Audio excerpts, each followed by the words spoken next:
오늘 설교는 제가 단어를 하나 여러분에게 제시해 드릴 테니까 이 단어를 듣고 보시고 어떻게 한번 생각해 보시죠.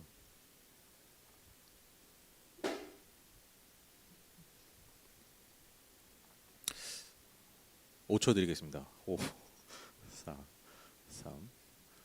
뭐 사실 5초 뭐 이상 드릴 것도 없죠. 여러분 딱 이 단어, 이 쾌락이라는 이 단어를 여러분 딱 보시고 들으셨을 때 어떤 느낌, 어떤 이미지가 떠오르셨습니까? 아마 대부분이 전 거의 다 아마 거의 100%가 좀 부정적인 이미지가 아마 떠오르셨을 거예요. 그렇죠? 쾌락이라는 이 단어에 담긴 우리 가지고 있는 이미지가 상당히 부정적입니다.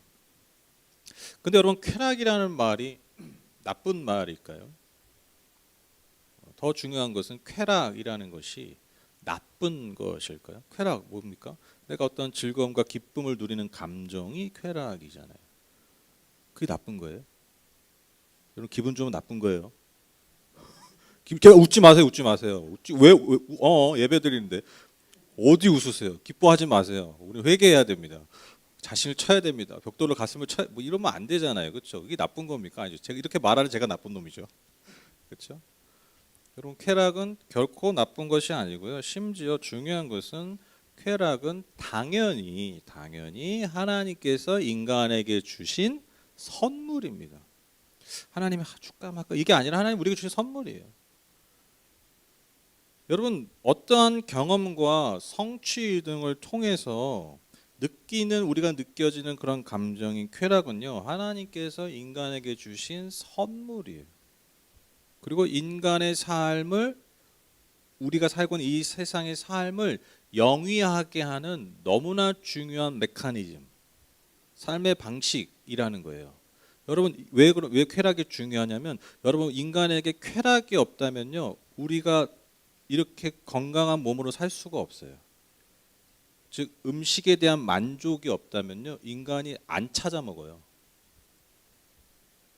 그리고 어떤 성적인 쾌감이 없다면 인간은요 번식하지 않아요. 그렇죠? 안 해요. 사람 구경하기 힘들어져요. 그러니까 하나님께서 왜 인간에게 쾌감을 주셨냐면, 그것이 우리에게 주는 기쁨뿐만 아니라 그것을 통해서 우리의 삶이 영위되게 하시는 거예요. 그래서 우리가 가지고 있는 기본적인 그 인간이 가지고 있는 그 욕망, 쾌감에 대한 욕망이 사실 선하고 좋은 것이고요. 하나님이 주신 선물이라는 것이죠. 그런데 문제가 뭐냐는 거예요. 왜 이 좋은 게 여러분에게 제가 이 단어를 딱 제시했을 때 왜 전부 다 부정적 이미지를 느낌을 생각하셨냐라는 거예요. 왜 그렇습니까? 바로 이 쾌락을 추구하는 삶의 끝을 우리가 너무 잘 알기 때문에.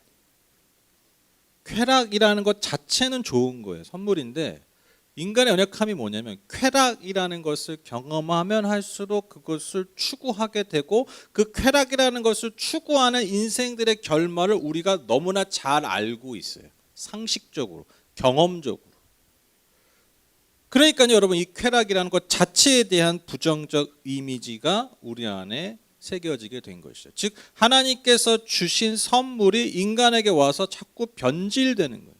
그 결과들을 우리가 너무 많이 목도하고 경험하다 보니까 우리가 당연히 쾌락하면 부정적인 느낌과 이미지가 생긴다라는 것이죠. 그래서 하나님 주신 선물이, 좀 심하게 표현하면 선물이 인간에게 오면요 오물이 돼요. 여러분 그럼 왜 이 쾌락을 추구하는 게 중요합니다. 왜 추구하는 인간의 끝이 늘 부정적일까요?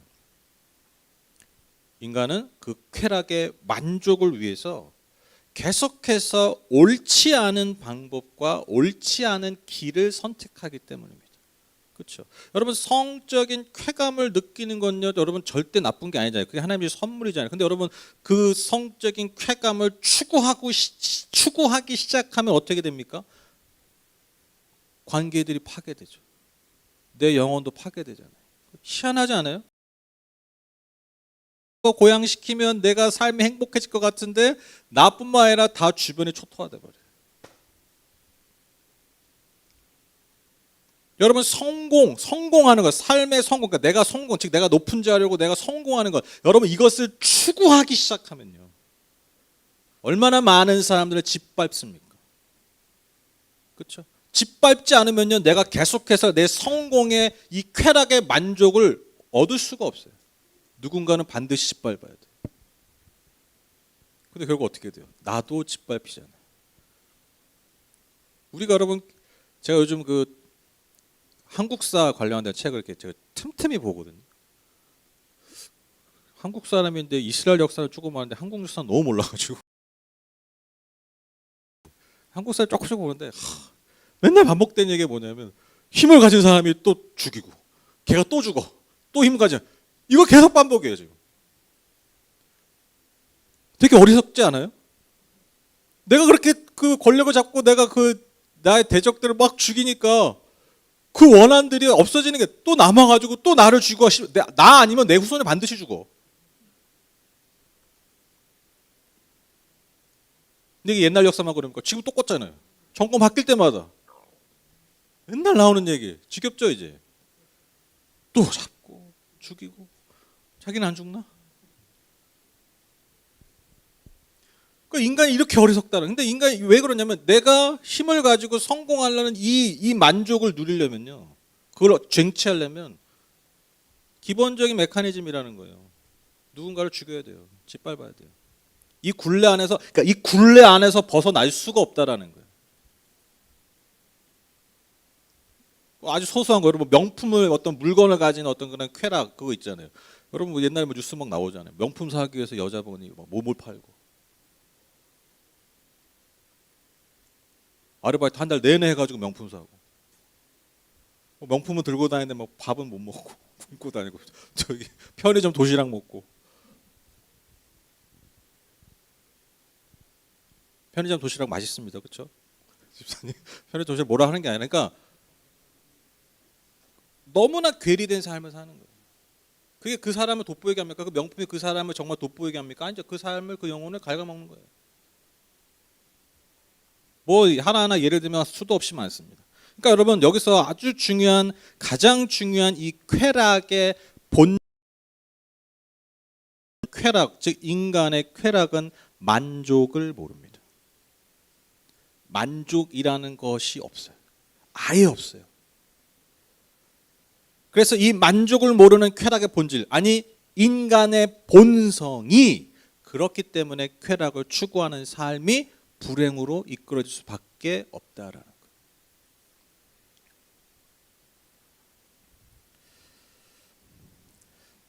오늘 여러분에게 아주 중요한 단어를 하나 알려드릴게요. 뭡니까? 도파민입니다. 도파민. 이 도파민이라는 게 뭐냐면요, 뇌에서 나오는 신경 전달 물질이에요. 그러니까 뇌에서 나오는 신경 전달 물질 중에 뭐 여러 가지가 있어요. 뭐 도파민 있고, 뭐 여러분 뭐 옛날 막 들어보셨잖아요. 그 뭐죠? 갑자기 생각이 안 나네요. 뭐 아드레날린, 뭐 또 뭐죠? 그거 행복한 그 뭐라고 그러죠? 갑자기 생각이 안 나네. 엔돌핀. 그쵸, 엔돌핀. 목소리 맨날 막 행복한 그 엔돌핀 박사님 막 이런 분들 계셨잖아요.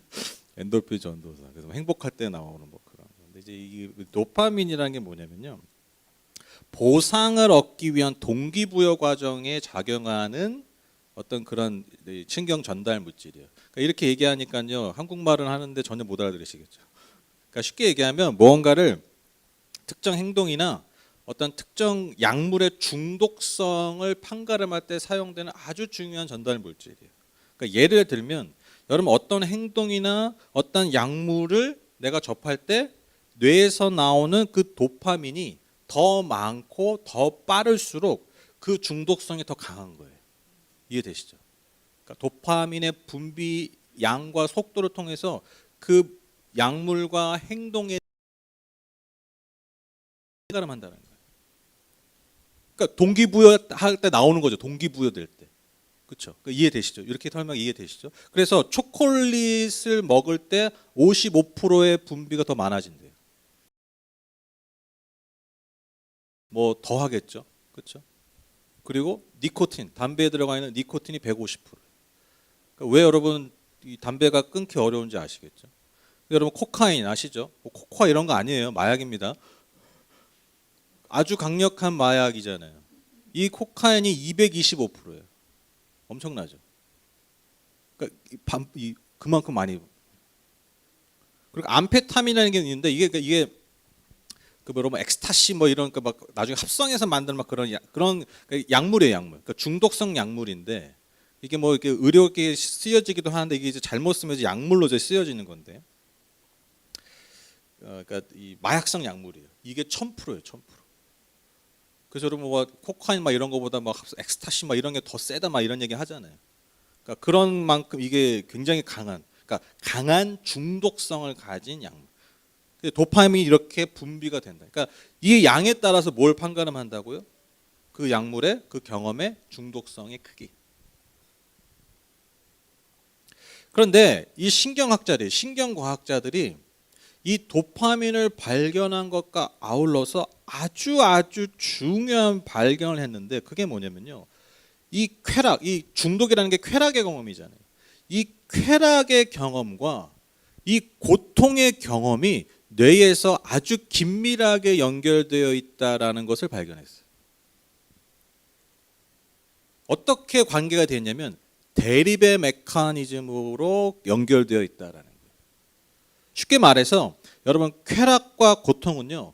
저울의 맞은편에 놓인 추처럼 반응한다고 합니다. 이걸 보시면 이해가 되실 거예요. 그러니까 자기조정 메커니즘이라고 해서 쾌락의 신경이 많이 분비가 되면 반대로 뭐가 올라가는 거예요? 고통의 경험이 올라가는 거예요. 그러니까 내가 쾌락을 추구하면 추구할수록 뭐가 강해지는 거예요? 고통의 경험이 강해지는 거예요. 반대로 고통이 강해지면 쾌락이. 그러니까 쾌락의 경험이 강하면 강할수록 기울어질 때마다 이 저울을 수평으로 돌리려고 하는 고통이 강해지는 거예요. 이해되시죠? 그러니까 만약에 여러분 그 마약하는 사람들이 그거를 하고 나면 기분이 너무 좋잖아요. 그렇죠? 안 해봤어요. 네, 그런다고 하더라고요. 제가 해서 그런 게 아니라 마약을 하면 기분이 너무 좋대요. 네, 좋대요. 좋아요가 아니라. 근데 막 기분이 좋은 다음에 그게 좋은 기분이 점점 사그라지면서 그랬다 그냥 이렇게 유지가 됩니까? 아니죠. 여러분 영화나 많이 보셨잖아요. 우린 경험해 본 적은 없지만 어때요? 굉장히 극심한 고통.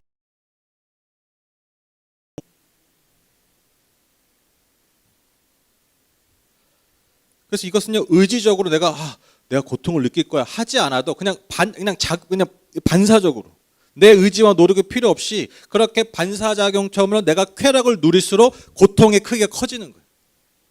그러니까 내가 쉽게 얘기하면 강한 마약을 하면 할수록 그 이후에 벌어지는 고통이 더 극심해진다. 이게 뇌신경과학자들이 발견한 과학적 사실이라는. 그러니까 우리가 영화나 주변에서 보는 그런 모습들이 너무나 당연한 과학적 결론이라는 거예요.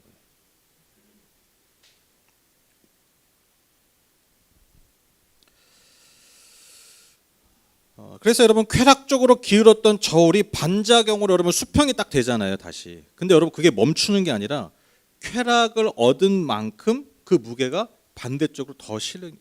그래서 고통적으로 더 강한 경험이 발생하게 된다라는 것이죠. 그런데 여기서 문제가 뭐냐면 어떠한 쾌락에 지속적으로 반복해서 노출이 되면요. 초기에 쾌락이 약해지는 거예요. 그래서 더한 쾌락을 얻으려고 하니까 또 어떻게 돼요? 더한 고통을 경험하게 된다는 거예요. 점점 강해지는 거예요. 여러분 그 식당이나 맛집 가서 이렇게 식사하실 때 여기 뭐 음식이 되게 맛있대요. 그때 맛있다니까 2명 갔는데 2인분 시킬까 1인분 시킬까 막 고민하다가 양이 많을 것 같아서 1인분 딱 시켰어. 근데 먹었더니 너무 맛있어. 너무 맛있으면 어떡해요? 후회하죠. 2인분 시킬 거. 그래서 어떻게 먹다가 1인분 더 시키시죠. 자, 1인분 더 시켜서 먹은 게 이전처럼 맛있어요? 맛이 없어요? 맛이 없죠. 왜 맛이 없을까요? 이 작용 때문이에요. 그러니까 여러분들이 맛있어가지고 1인분 더 시켰는데 이전보다 별로 맛이 없는 게 여러분의 성격 탓이 아닙니다. 여러분의 혓바닥 탓이 아니라 여러분 너무나 당연한 과학적 사실입니다. 그 경험 때문에 뭐가 필요한 거야? 더 맛있고 더 자극적인 게 들어오지 않으면 그 초기의 만족이 만족되지 않는다라는 거예요. 기분 탓이 아닙니다. 그래서 여러분 아무리 재밌는 영화도 너무 재밌게 봤는데 두 번째 볼 때 똑같이 재밌습니까? 아니죠. 그래서 인간은 또 다른 재밌는 영화 찾는 거죠. 그 똑같이 봤던 재밌는 영화가 여러분 본다고 계속해서 재밌는 게 아니에요. 똑같은 소설, 똑같은 드라마를 너무 재밌게 봤지만 계속해서 본다고 똑같은 크기의 감정이 느껴지지 않잖아요. 그러니까 이게 여러분 기분 탓이 아니라 너무나 당연한 과학적 사실이라는 거예요. 이게 내성이라고 불리는 거죠. 내성이 생기는 거예요. 그래서 이전과 동일한 쾌락을 얻기 위해서 더 많은 쾌락의 강도가 필요한 거예요.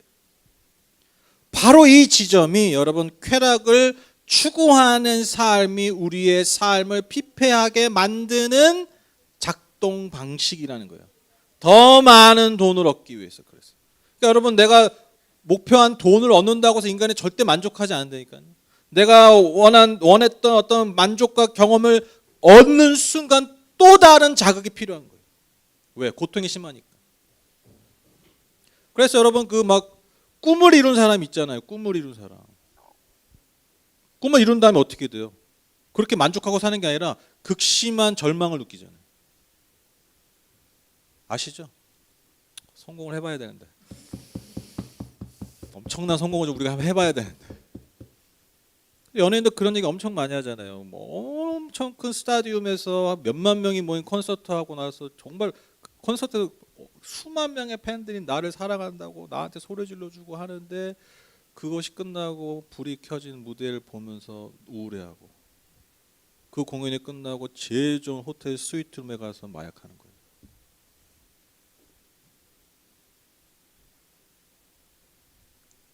아까 말씀드렸죠? 그 낙차가 너무 크기 때문에 고통스러운 거예요. 그것이 나를 만족시키는 게 아니라. 그래서 더 많은 돈, 더 많은 알코올, 더 많은 성적 자극, 더 쾌락을 추구하는 삶의 결론. 그 마약성 진통제를 그 제약회사의 어떤 로비로 괜찮아 이거 먹어도 돼요. 그래서 그냥 막 판 거예요. 그래서 미국에서 한때 그 마약성 진통제 중독자들이 막 쏟아져 나왔어요. 근데 문제가 뭐냐 그 사람들이 이제 코카인 막 이런 거로 가는 거예요. 지금 미국이 그 한때 엄청 지금도 문제가 되고 있어요. 그 결과 때문에. 그러니까 그때 이제 마약 중독자들이 엄청 늘었어요.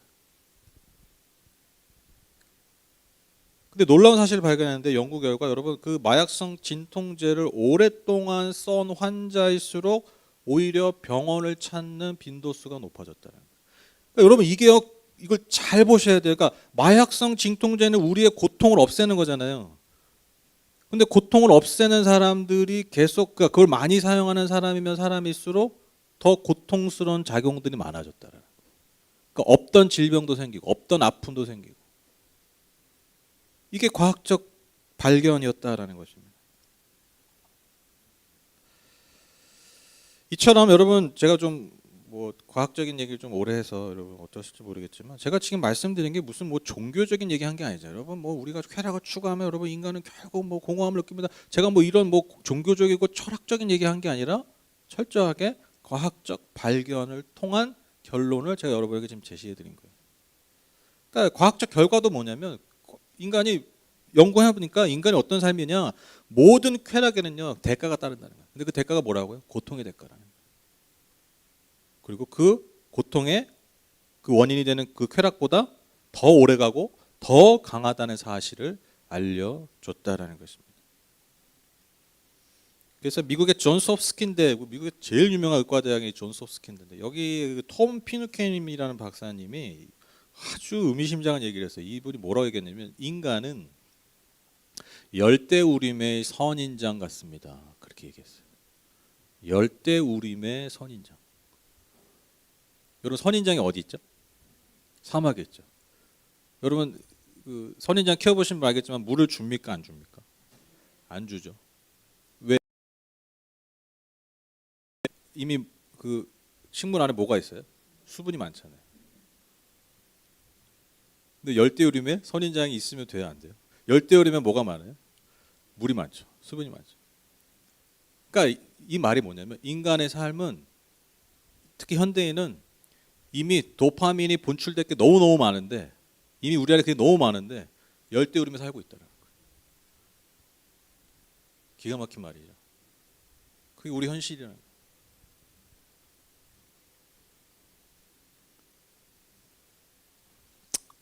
그럼 이제 결론이 뭐냐? 이걸 해결해야 되잖아요. 그냥 이렇게 삽니까? 열대우림의 선인장처럼 그냥 썩어 문드러져 그냥 삽니까? 만약 죽어서 천국 갑니까? 그게 아니죠. 여기에도 분명히 우리 나름의 중요한 해결 방법이 있다라는 것입니다. 제가 지금까지 말씀드렸던 이 내용들이 제가 이 책을 통해서 제가 많이 배운 거예요. 도파민네이션이라는 책인데 NRM 중독의학과 그러니까 정신의학과 중독의학을 다루는 교수예요. 이분이 쓴 책인데 이 책이 왜 더 좀 의미가 있냐면 이분 자체가 중독 증세가 있었어요. 내가 교수고 의사인데 이분도 뭔가 이렇게 중독이 있었어. 자신의 경험과 또 수많은 사례들을 통해서 발견된 사실들을 이 책에 이제 기록한 거예요.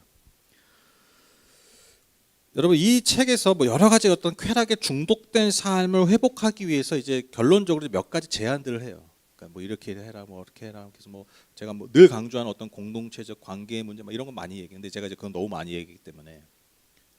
이분이 제시하는 그 중독된 이 쾌락에 중독된 쾌락을 추구하는 삶을 회복하기 위한 몇 가지 제안들 중에 핵심이 뭐냐면 여러 가지 제안 중에 핵심이 뭐냐면 이거예요. 회복은 절제로부터. 절제는 뇌의 보상 경로를 다시 제자리에 맞추고 이를 통해 더 단순한 쾌락에도 기뻐할 수 있도록 한다. 그러니까 여러분 우리가 인간 어쩔 수 없이 쾌락을 원하잖아요. 근데 그 쾌락을 얻기 위해서 쾌락에 아까 보셨던 그 저울에 그 추를 더 놓는 게 아니라 오히려 절제함으로 고통 쪽에 절제라는 건 고통이 따르잖아요. 거기에 추를 놓을수록 인간의 그 쾌락을 느끼는 크기가 용량이 커진다는 거예요. 그래서 내가 마약을 하지 않아도 그에 상응하는 기쁨을 누릴 수 있다는 거예요. 그게 커지기 때문에 수용성이 커지기 때문에.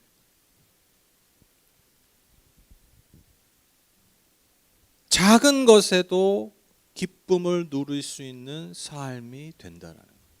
이게요 종교인이 쓴 게 아니에요. 과학자가 내린 결론이에요. 내가 과학적 발견, 남들이 다른 연구기관이나 박사들이 연구한 봤던 수많은 환자들을 했던 상담하고 치료했던 경험이 뭐냐면 인간은 중독에서 어떻게 해방될 수 있느냐? 절제할 때. 오히려 고통 쪽에 추를 놓기 시작할 때 고통이 더 생기는 게 아니라 행복과 기쁨을 느끼는 수용성이 더 커진다는 거예요. 여러분 오늘 본문 말씀이고요. 같이 읽어보실까요? 오늘 이것이 본문입니다. 읽겠습니다. 시작. 이제 나는 깨닫는다. 기쁘게 사는 것, 살면서 좋은 일을 하는 것, 사람에게 이보다 더 좋은 일이 무엇이래. 사람이 먹을 수 있고 마실 수 있고 하는 일에 만족을 누릴 수 있다면 이것이야말로 하나님이 주신 은총이다. 기가 막힌 말 아닙니까? 여러분 말씀에 이미 다 답이 있어요. 우리 도파미네이션 안 봐도 전도서 보면 답이 있었어. 여러분 전도서는 우리가 솔로몬의 지혜를 하고 우리가 여겨지고 있습니다. 솔로몬. 여러분 솔로몬은 어떤 사람입니까? 다 가진 사람이에요. 쉽게 얘기하면. 다 가진 사람. 다 누려본 사람. 다 가져봤고 다 누려봤던 사람. 그 사람이 뭐라고 얘기하는 거예요? 이제 나는 깨닫는다. 여기서 이제가 뭐예요? 다 얻어보고 다 해보니까 깨달았다 이거예요. 우리처럼 어중간하게 경험한 사람이 얘기한 게 아니에요. 어중간하게 가진 사람이 얘기한 게 아니에요.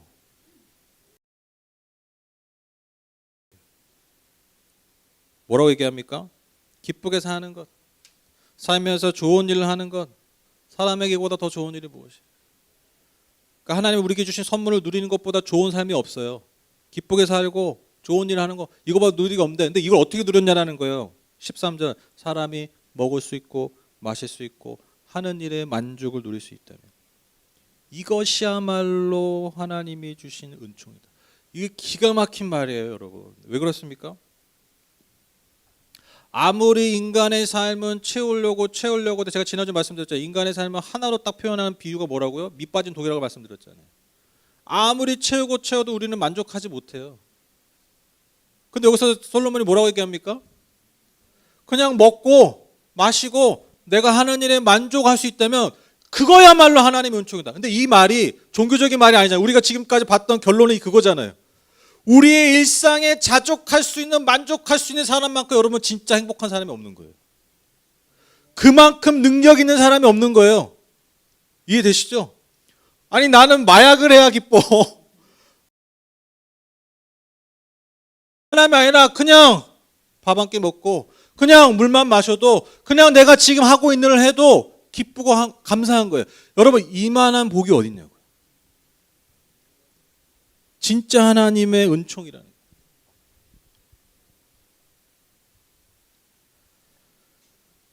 그래서 여기서 중요한 말을 해요. 이 사람이 고통 쪽을 자극하면 우리의 평형 상태는 쾌락 쪽으로 다시 맞춰져. 그래서 이 저자가 아주 중요하게 또 얘기하는 게 뭐냐면요, 고통의 문제는 역설적으로 자꾸 고통을 제거하려고 하는 우리의 삶의 방식 때문에 생긴다고 얘기해요. 굉장히 중요한 말입니다. 이 사람의 연구 결과가 이거예요. 왜 이렇게 사람들이 맨날 우울증 걸리고 맨날 이렇게 아파하고 정신적 문제가 왜 생기나 봤더니, 사람들의 삶의 접근 방식이 뭐냐면 고통을 마주하고 그것을 극복하려는 게 아니라 고통을 자꾸 제거만 하려고 한다는 거예요. 그래서 10대, 20대의 문제들이 뭐냐면, 상담하는 뭐냐면, 부모들 요즘 너무 풍요로운 세대잖아요. 다 제공돼. 다 할 수 있어. 그냥 뭐 시간 나면 게임하고 뭐 먹고, 배고픕니까 걔네들이? 요즘 젊은 세대들이 다 하고 뭐 하고, 진짜 책에 있는 내용이에요. 뭐 그냥 성적인 게 끌리면 돈 주고 사서 하고. 이 의사가 질문해요. 그래서 어땠어요? 별거 없더라고요. 기분이 별로더라고요. 다 누리는데, 다 하고 있는데 결론이 그거예요. 별로더라고요. 그러니까 여러분 이게요, 지금 우리 젊은 세대들이 우울증 되게 많잖아요. 되게 비관적이잖아요. 그렇죠? 물론 그걸 우리가 공감해 줘야 되는데, 공감해서만 끝나면 안 돼요. 그 원인을 우리가 봐야 돼요. 왜 그렇습니까? 다 치워줘서 그래요. 불편한 것들. 그러니까 조금만 힘들면 우울해지는 거예요. 제가 그 기껏 뭐 상담받고 하면 그냥 공감만 해준다 이거야. 공감만 해주니까 고통이 더 그냥 지속되는 거예요. 고통을 마주하게 하지 않으니까. 그러니까 제가 정말 아는 지인인데, 그분이 이혼하신 분인데, 이혼하기 전에 상담을 했어요. 근데 그 얘기를 하면서 그분이 화를 내더라고요. 왜 그런 줄 아세요? 그 여자분을, 그 상대 여자분을 상담한 그 상담사가 계속 공감한 거야. 그러니까 공감하니까 어떻게 되는 거야? 이혼해야겠다라는 마음이 더 커질 거야. 그걸 해결하려고 하는 상담이 아니라, 그러니까 상담사가 다 잘못됐다는 게 아닙니다. 근데 현대 상담이나 성대 정신의학이 다 여기에 많이 머물러 있어요. 공감이 최고다. 공감하면 인간 알아서 할 거다. 아니에요. 공감이라는 행위가 계속될수록 인간은요, 자꾸 내 현실을 도피해요. 그러니까 공감을 딛고 그 힘을 가지고 고통을 마주해야 되는데, 공감 안에 머무니까요, 맞아, 얘 진짜 나쁜 놈이야, 못 살겠어, 이렇게 돼버린 거예요. 그래서 괜히 했다고.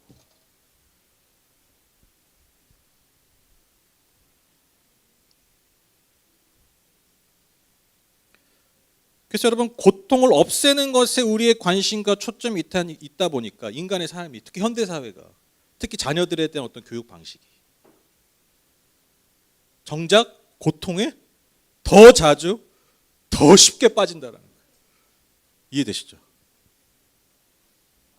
그래서 여러 가지 신뢰를 들어요, 이 사람.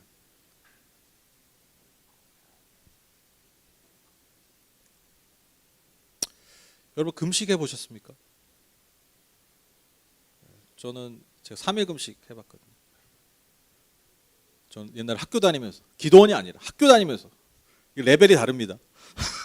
기도원 가서 그냥 뭐 자고 뭐 먹고 그냥 예배 드리고 왔다 갔다 하고 그 3일 아니라 저는 학교를 다니면서 그때 막 등록금 막 없어가지고 하나님한테 전철 타고 1시간 반 막 거의 학교 가는데 왕복 한 4시간 걸리는 그 거리를 3일 동안 다니면서 제가 물만 마시고 금식하고.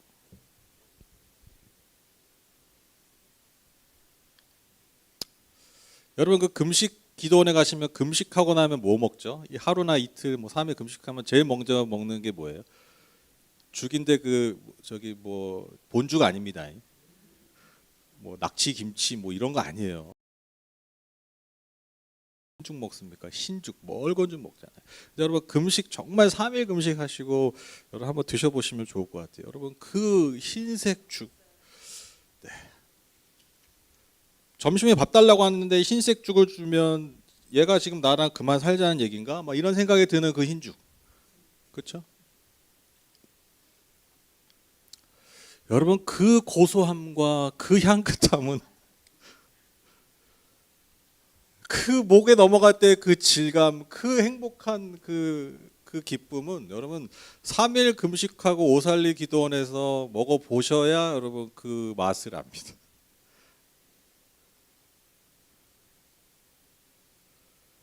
시편 119편 71편 고난당한 것이 내게 유익이라. 이로 말미암아 내가 주의 율례들을 배우게 되었나이다.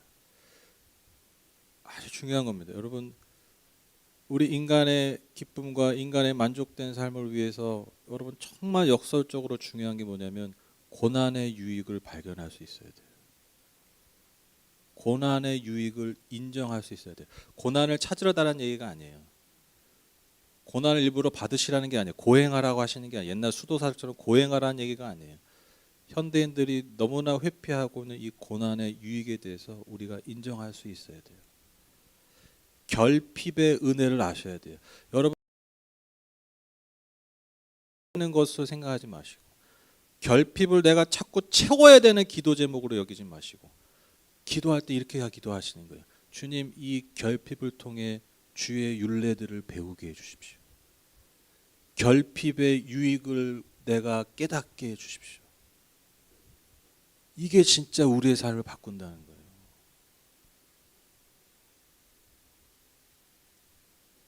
말씀 몇 개 인용하고 제가 드린 말씀이 아니죠. 이게 진짜 인간의 과학적 사실이에요. 놀랍지 않으세요? 모든 것의 창조주께서 이미 우리에게 다 그렇게 알려주신 거예요. 이제 와서 현대사회에서 이 과학적 방법론을 발견한 거예요. 근데 여러분 다 이미 말씀에 답이 있어요. 시편 이 기자의 말에 여러분 우리의 삶에 답이 있었어요. 고난의 유익입니다. 말씀 안에 참된 진리, 진짜 이치, 진짜 삶의 방식을 깨달으니까 쾌락을 추구하는 삶이 아니라 그러니까 고난이 유익이죠. 그리고 그냥 아이고 그치 고난의 유익이지 뭐 이게 아니라 진짜 우리의 기쁨의 수용량이 더 커지는 거예요. 마치 3일 금식 기구에 그 흰죽의 맛과 흰죽의 기쁨을 누리는 것처럼 우리의 삶이 그와 같다라는 것입니다. 맨날 미슐랭 2스타, 3스타 간다고 여러분 우리의 삶이 행복해지는 게 아니에요. 맨날 맛집 찾아다니고 인스타그램에 올릴 수 많은 여러분 의식점 찾아다닌다고 그러면 그 삶이 진짜 행복한 게 아니라는 거예요. 흰죽에도 기뻐할 수 있는 사람이 될 때. 그게 진짜 복된 삶이죠. 오늘 전도서의 말씀처럼. 이것만큼 하나님의 은총이 어디 있느냐. 결론을 맺겠습니다. 오늘 따라오는데 이렇게 힘드시지 않으셨어요? 저 굉장히 많이 걱정했거든요. 신경 전달 물질 막 이런 얘기 나오고 막 자꾸 뭐 왔다 갔다 쾌락적으로 뭐 왔다 갔다 하고 뭐 이래서 제가 어떻게든 여러분 이거를 좀 쉽게 설명해 드리려고 제가 막 이미지도 막 만들고 한 건데 제가 다 만든 거예요. 잘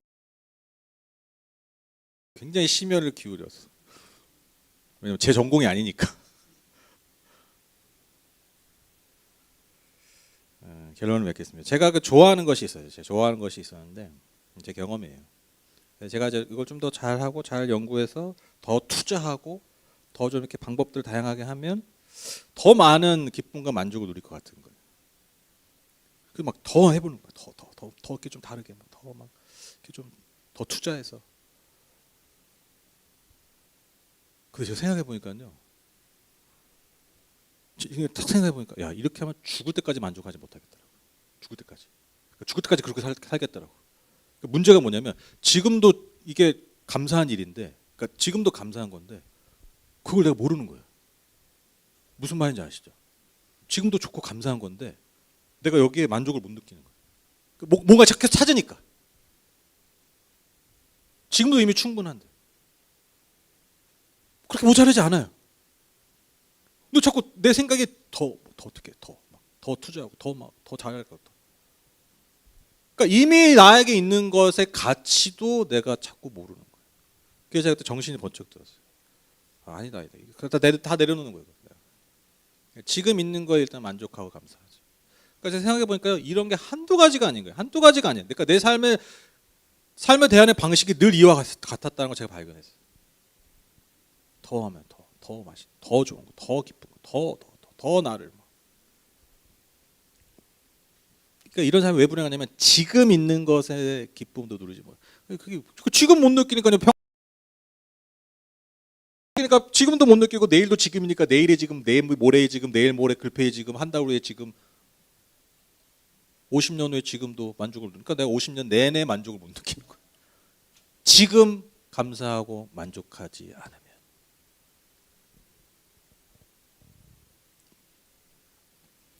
오늘 결론입니다. 인간은 왜 만족하지 않은가? 답이 나왔죠. 그렇게 생겨 먹었다. 생겨 먹었다. 근데 하나님은 우리에게 방법을 알려주셨다. 솔로몬을 통해서, 수많은 하나님의 사람 통해서, 이미 말씀을 통해서. 여러분 신약에도 자족에 대한 말씀 많아요. 첫 번째가 뭐예요? 자족하는 거예요. 자족을 선택하는 거예요. 자족을 선택하고, 두 번째로 고난의 유익을 인정하는 거예요. 고난을 제거하는 삶이에요. 고난을 피해가는 삶이에요. 고난과 결핍의 유익을 인정할 때, 그것을 받아들이고 그 안에서 하나님의 은혜를 구할 때, 하나님 그냥 고난을 다 없애주세요, 결핍을 다 채워주세요가 아니라 고난 가운데 유익을 발견하게 해주세요. 결핍 가운데 진정으로 내가 채워야 될 것을 깨닫게 해주세요. 이것을 우리가 깨닫고 반응할 때 여러분 만족할 수 없게 태어난, 그렇게 생겨먹은 우리의 삶이 오늘 솔로몬의 말씀처럼 이보다 더한 은총의 삶이 어디 있는가, 그렇게 고백할 수 있으리라 믿습니다. 만족할 수 없는 인간 존재의 삶에서 하나님이 주시는 넘치는 은혜와 복으로 기쁨으로 만족하며 자족하는 저와 여러분, 우리 모두 하나님께 성도님 다 되시기를 주님의 이름으로 축복합니다. 같이 찬양하고 기도하겠습니다. 제가 이스라엘에 갔을 때 광야 갔었거든요. 그때 그 이제 해가 딱 질 때쯤에 이제 그 광야에서 딱 나왔는데, 그때 이제 사람들이 나가니까 그 사슴들이, 제가 그렇게 불렀던 목마른 사슴들이 광야에서 막 출몰하는 거예요. 인간들이 있으니까 이렇게 못 나오다가 정말 목마른 사슴을 제가 이렇게 봤거든요. 근데 제가 그 목마른 사슴들을 보면서 무슨 생각했냐면, 목마른 사슴이 갈증을 느끼는 사슴이 아니라 생명 때문에 물을 찾는 존재들이구나라는 그때 제가 이렇게 깨달았어요. 목마른 사슴, 주님 뭔가 갈증이 나요? 이런 게 아니에요. 목마른 사슴, 주님 제가 살고 싶어요. 제가 살아야 돼요. 진짜 살고 싶어요. 진짜 삶을 살고 싶어요. 그 고백이 저는 이 찬양. 그래서 제가 목마른 사슴을 실제로 보고 난 전후로 제가 이 찬양을 대하는 자세가 달라졌어요. 정말 우리의 삶을 걸고 하는 찬양이에요. 진짜 삶의 고백. 우리 오늘 말씀 기억하면서 정말 우리에게 필요한 것들, 진짜 우리에게 생명되는 것들을 주시는 주님 앞에 이 찬양의 고백을 드렸으면 좋겠습니다. 목마른 사슴 시냇물을 찾아 목마른 사슴 시냇물을 찾아 헤매이듯이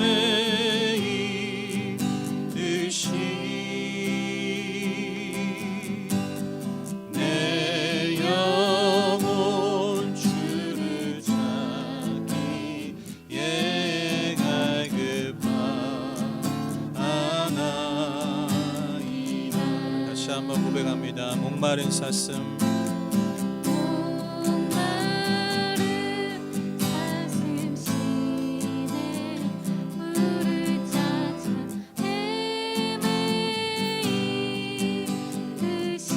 내 영혼 주를 찾기에 갈급하나이다.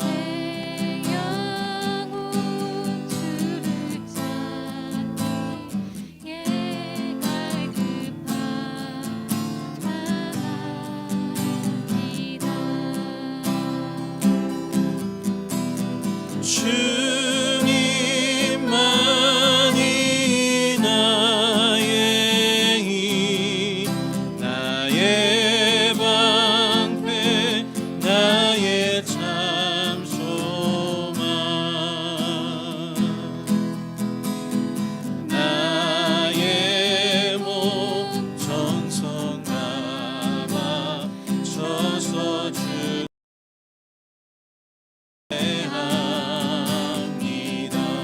금보다 귀한 나의 주님, 금보다 귀한 나의 주님, 내게 만족 주신 주, 당신만이 나의 기쁨, 당신만이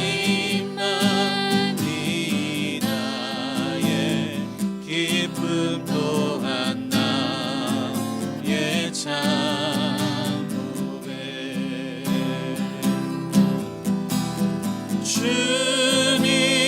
주님만이 나의 힘, 나의 방패, 나의 참 소망,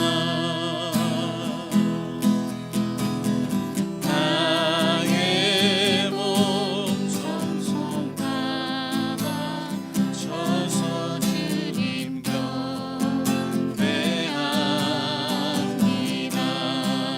주님만이 나의 힘, 주님만이 나의 힘, 나의 방패, 나의 참 소망, 나의 몸 정성 담아 서서 주님 경배합니다. 나의 몸 정성 다 바쳐서 나의